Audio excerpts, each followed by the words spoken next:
Hello everyone, my name is Mikel Angelo and welcome to my channel. Today is the long-awaited 1,000 round review. Ooh, that's real bright. Of the of the Smith & Wesson M&P Shield 1.0. Alright, so I'm just gonna go ahead and clear this real quick. I'm 90% sure it's empty, but yep, and that's empty. So here we go. Again, for those of you that have watched the other videos, I'm really sorry about the lighting. Again, my lighting situation is kind of messed up right now.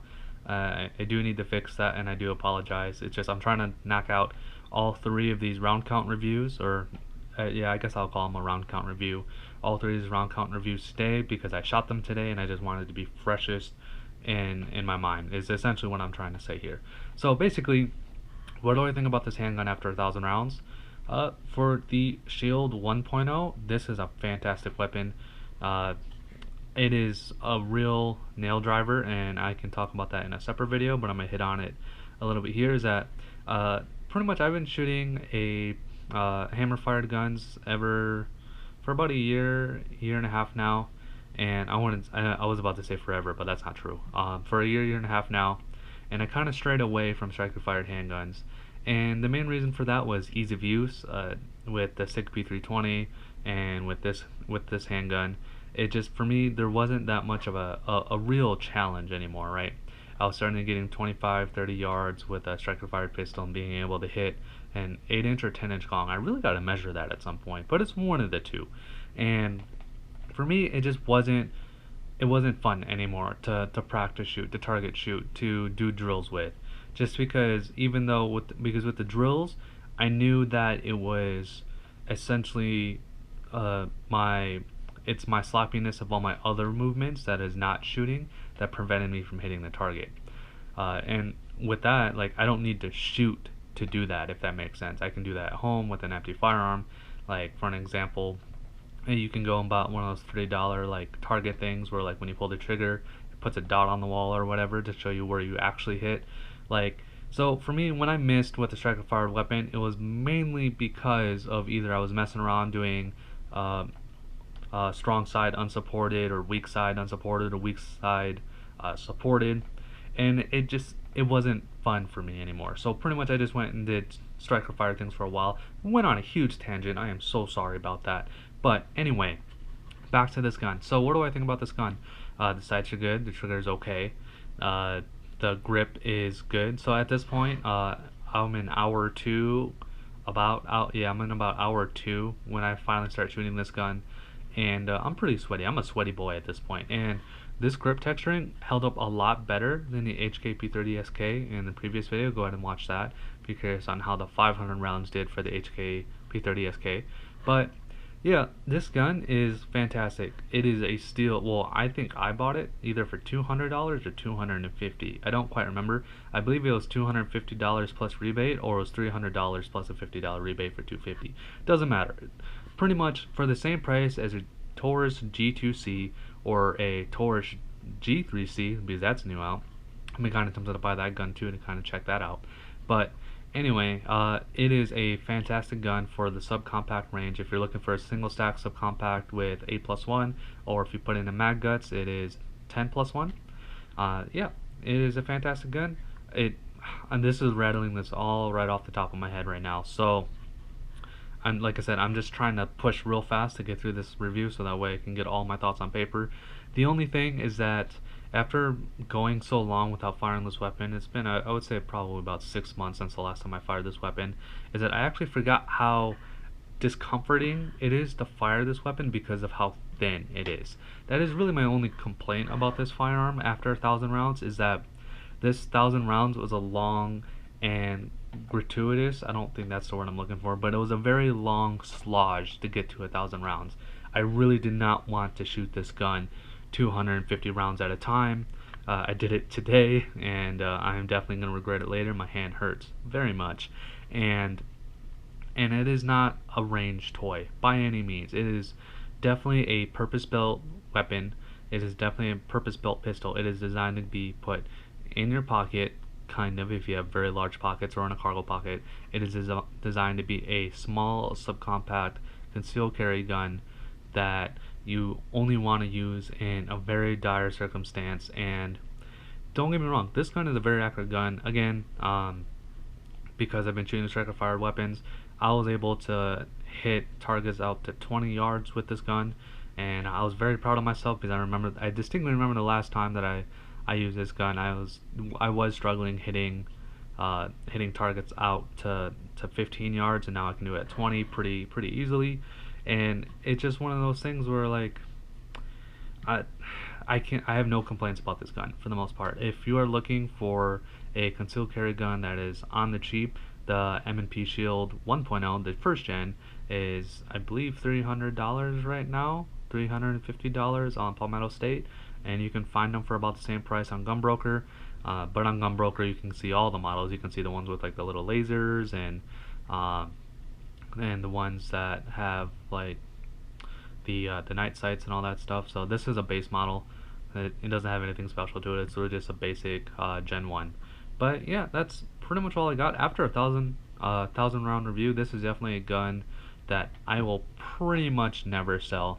Granted, the main reason is because it has a utility use scenario that is a lot harder to replace. I can't think of very many other guns outside of maybe a Glock that could, was it a Glock 42, Glock 43, the single stack Glock, that's very similar to this size, is the only thing I can think that would replace this gun.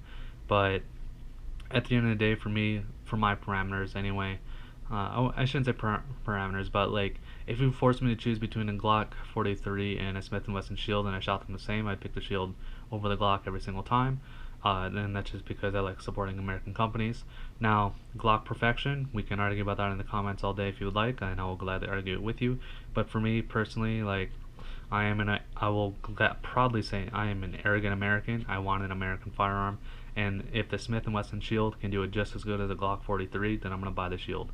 Now, if you're one of those people that wants to upgrade your weapon and modify it a lot, the Smith & Wesson Shield is not a bad platform to do it on, but the Glock 43 would be a much better platform to do it on if you wanted a heavily modified carry piece.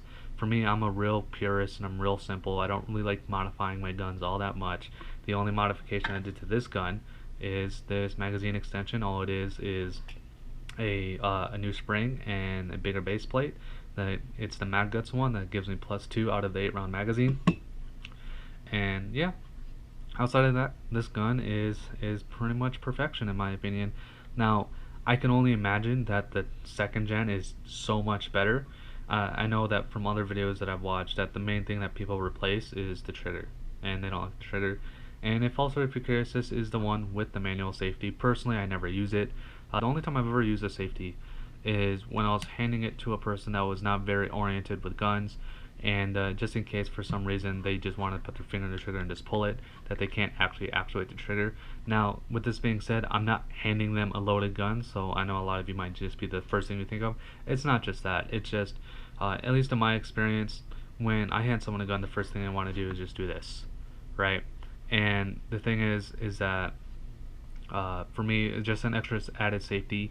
Even if for some reason a magic bullet didn't get in here after I cleared the gun before I handed it to them, there's no issue there. There's no thing. Or if they're just messing around and they did take a loaded magazine and throw it in here and rack the slide, that there's no way for the gun to go off. Honestly, I don't even know you can rack the slide with the safety on.